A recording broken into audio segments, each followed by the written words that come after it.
So things just got real messy between Todd Tucker and Kandi Burruss because Todd is suddenly airing out some bedroom secrets that nobody saw coming. And the way that he's telling it, those so-called freaky bedroom adventures everyone used to joke about were not exactly his idea. Todd is now saying that he was forced into situations he never even wanted, including threesomes that he couldn't refuse. Now, if you remember all the chaos at the Real Housewives of Atlanta, then this is where things start to get wild, because the rumors about Kandi's spicy bedroom lifestyle have been floating around for years, from the infamous drama with Porsha Williams to the whispers about secret hookups and that alleged dungeon storyline that fans thought they had already heard the craziest version of. But now Todd is flipping the narrative completely and claiming the truth behind these rumors was a lot darker than anyone realized, and if what he's hinting at is even halfway true, it might explain why their marriage quietly imploded in the first place. Because once we get into what Todd says was really happening behind those doors, the whole situation starts looking very different. Let's break it down. So it looks like Todd is not letting up on Kandi Burruss. It's clear that he doesn't mind letting things get super toxic as long as he gets the upper hand in the marriage, because now he's painting Kandi out to be some sort of deviant in the bedroom, claiming that she's serving up more than legs and hips and body because she forced him into doing some really nasty things in the bedroom. According to Todd, Kandi allegedly wore the pants in the marriage because she brought in more money than he did. Now, we already knew that because it was addressed over and over again ad nauseum on the Real Housewives, but to be fair, we only knew about the part that she made more money, not the part where he felt emasculated because of it. And honestly, maybe we should have seen that coming, because he often got disrespected by people in Kandi's circle, especially her mother, Mama Joyce, who often referred to him as an opportunist. Even though I do feel you're opportunist. What do you think I'm getting out of it? What you getting out of it? God, let me tell you, ain't no river high enough. Ain't no ocean deep enough.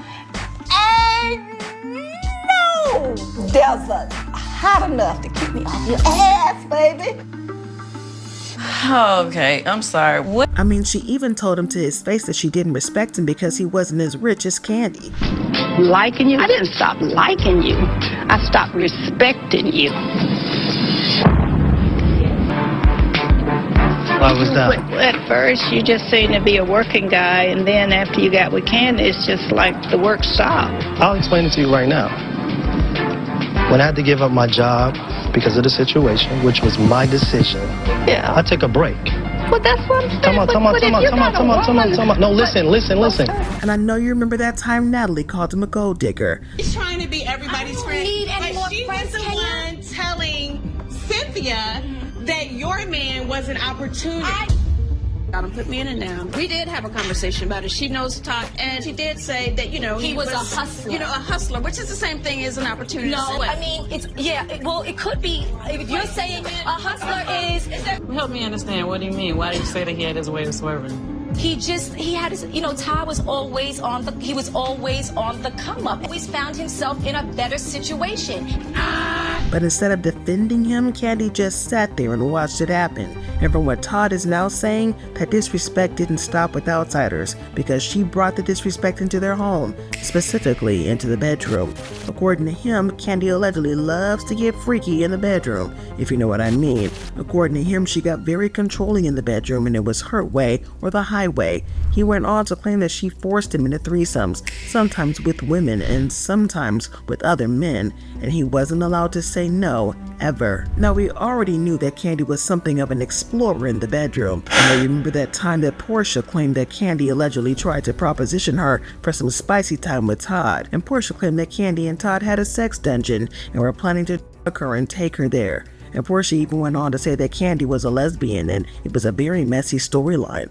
But by that point, Kandi had had enough and said she had some serious tea to spill about Porsha, and to everyone's surprise, she didn't claim that Porsha was lying. Instead, she claimed to have some really spicy tea on Porsha herself, and she seemed to confirm that some shenanigans did go down between them. Seriously, in my mind, I'm like, surely it's not Porsha. Like, this bitch right here knows she get more than a little bit. I mean, she definitely hooked up with women, definitely. If she gets drunk, she becomes an aggressive lesbian. Right. Aggressive. Like, seriously. But we all know that Kandi is not the one you want to play with, so when she went on The Real, she spilled the tea that claimed that Porsha had come on to her and kissed her. She also claimed that Porsha wanted to hook up with her and Todd. There was a girl and girl kiss between she and I that she initiated. This was like 2 years ago, and she invited us to her hotel. Now, when she said what she said, it pissed me off because I was like, you're lying or whatever. But at the same time, I'm like, okay, everybody's gonna assume that she's telling the truth because obviously, you know, I have bedroom Kandi. They assume that I'm just so freaky. Right. So I went back 2 years and I found a text from her that was after that night, talking about that night. Oh, we was turned up, and we didn't actually take her up on her offer. Let me say that. Okay. Right? The kiss just happened. Let me be clear. You know, it didn't go further than that. But you know, we were having fun. Like she came at us. She asked us to come with her to the after-hours spot. Oh. We never asked her to go anywhere. Now, on an episode of the show, Kandi printed out the text that Porsha had sent to her that night, and well, let's just say that Porsha wanted to get real freaky. This is a screenshot of the text. Finally got my phone back on. It's been broke for 3 days. By the way, I've been laughing every day since Queens. We was turned up for real. Just want you to know I'm not gonna you on camera, so no worries.